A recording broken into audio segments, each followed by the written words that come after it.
Om Swastiastu.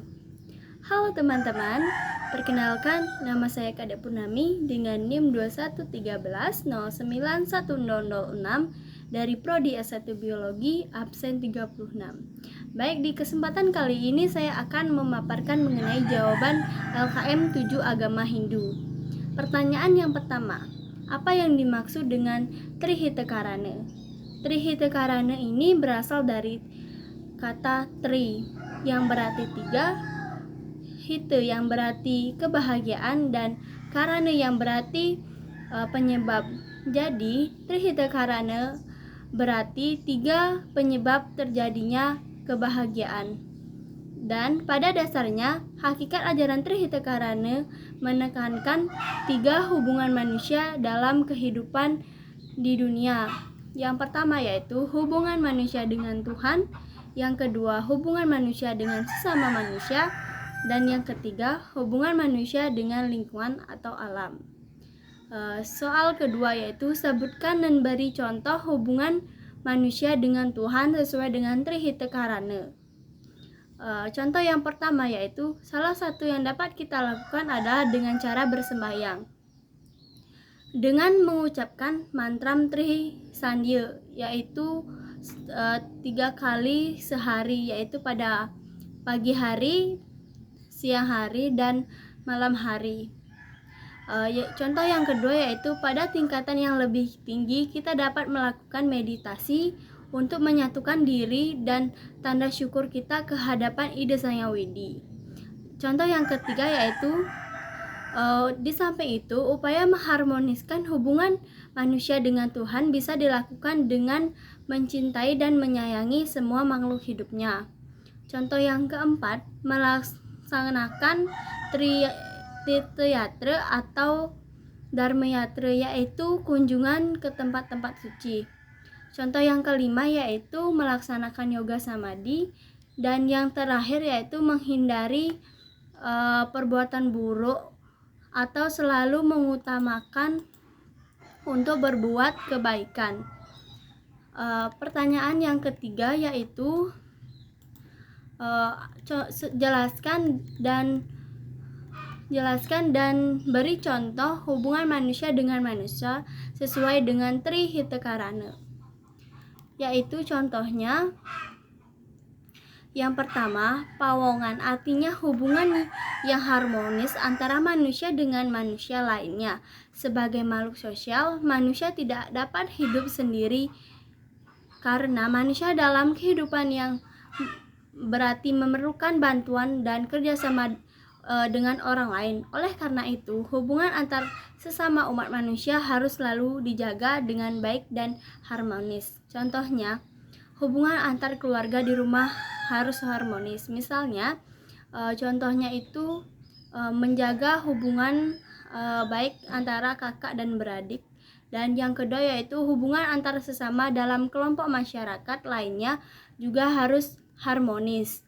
Sesama masyarakat kita harus mengetahui nama tetangga sebelah dan selalu sopan santun untuk menjaga keharmonisan antara kesejahteraan tetangga, yaitu dengan cara sopan santun, asih dan asuh.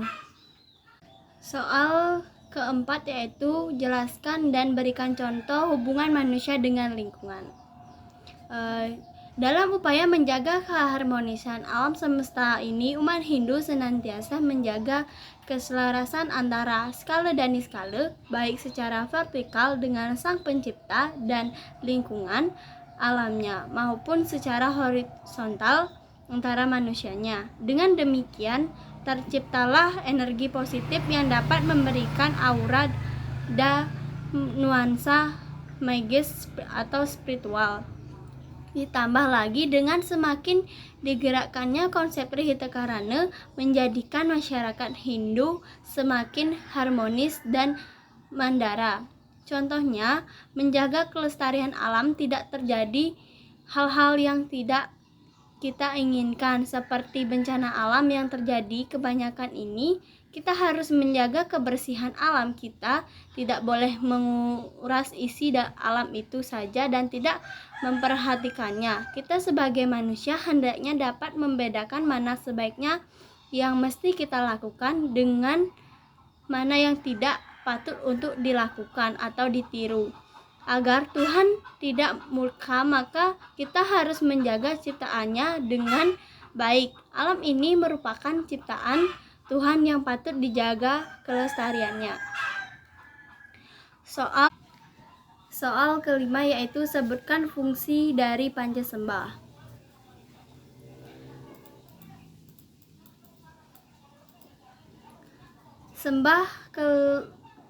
Pancasembah merupakan ritual doa umat Hindu sebagai wujud bakti kehadapan Ida Sang Hyang Widi. Namun mungkin sebagian dari umat Hindu belum sepenuhnya mengerti mengenai fungsi dari Pancasembah tersebut, serta siapa yang kita puja saat melakukan Pancasembah. Berikut ini akan dijelaskan pengertian tentang makna dan fungsi dari Pancasembah.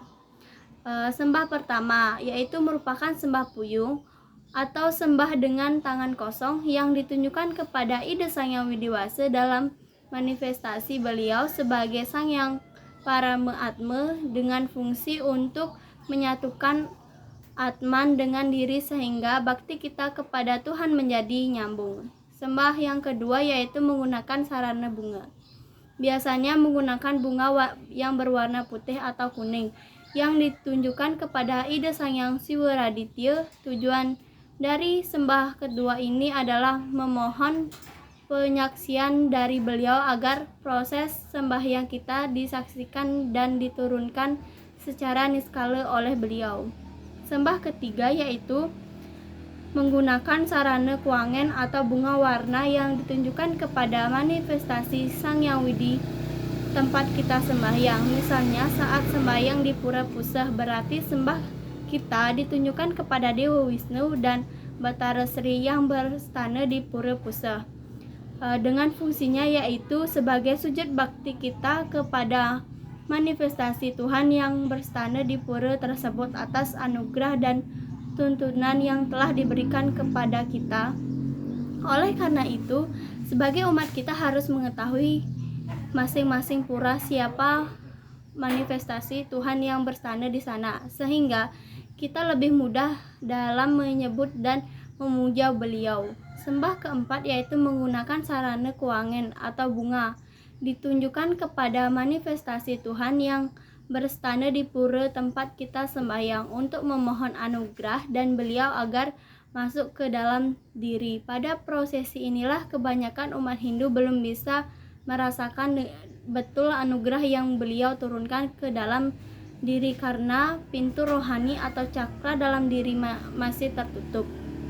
Sembah kelima yaitu menggunakan sarana tangan kosong atau tanpa sarana yang bertujuan untuk mengucapkan syukur dan terima kasih atas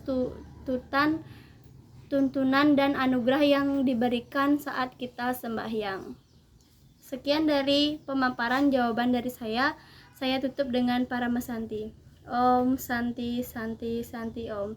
Terima kasih.